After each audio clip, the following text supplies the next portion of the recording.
भारत और रूस के बीच संबंध कैसे हैं, किसी को ये जानना समझना हो तो जरा फरवरी 2022 से आज तक की हर तारीख को खोल कर देख लीजिए।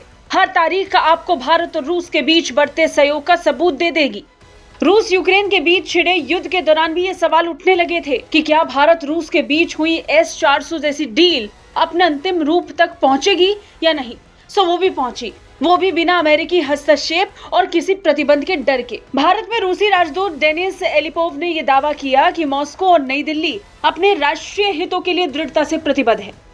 उज्बेकिस्तान में SCO शिखर सम्मेलन के मौके पर राष्ट्रपति व्लादिमीर पुतिन और प्रधानमंत्री नरेंद्र मोदी के बीच होने वाली बैठक से पहले इस बयान का आना बहुत अहम माना जा सकता है। इस बैठक में दोनों नेताओं के बीच एशिया प्रशांत क्षेत्र, संयुक्त राष्ट्र और G20 को लेकर द्विपक्षीय सहयोग और रणनीतिक स्थिरता के मुद्दों पर चर्चा करने की उम्मीद की जा रही थी। डेनिस एलिपोव ने कहा कि हम और हमारे भारतीय साझेदार समय सीमा सहित अपनी प्रतिबद्धताओं को पूरा करने में रुचि रखते हैं। उन्होंने कहा कि रूस और भारत ने कई प्रमुख पहल की हैं, जो सफलतापूर्वक लागू भी की गई, जिसकी वजह से हमारा सहयोग अद्वितीय रहा। उन्होंने कहा, रूस भारत के साथ समान और सम्मानजनक संबंध रखता है। हमारा सहयोग वैश्विक शांति, स्थिरता और सतत विकास के लिए एक निर्णायक कारक की भूमिका निभाता है।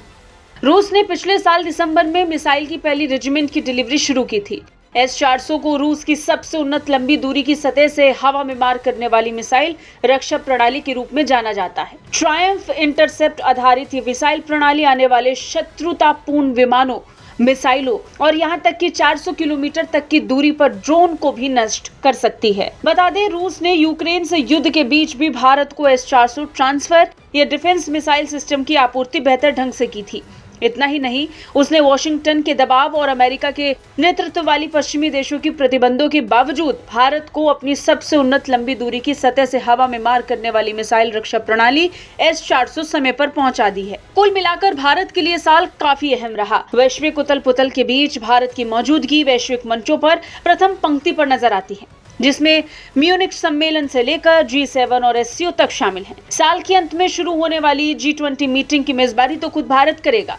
भारत की ये मौजूदगी दर्शाती है कि भारत कैसे अपनी सफल कूटनीति के दम पर आगे बढ़ रहा है। ब्यूरो रिपोर्ट, भारत तक।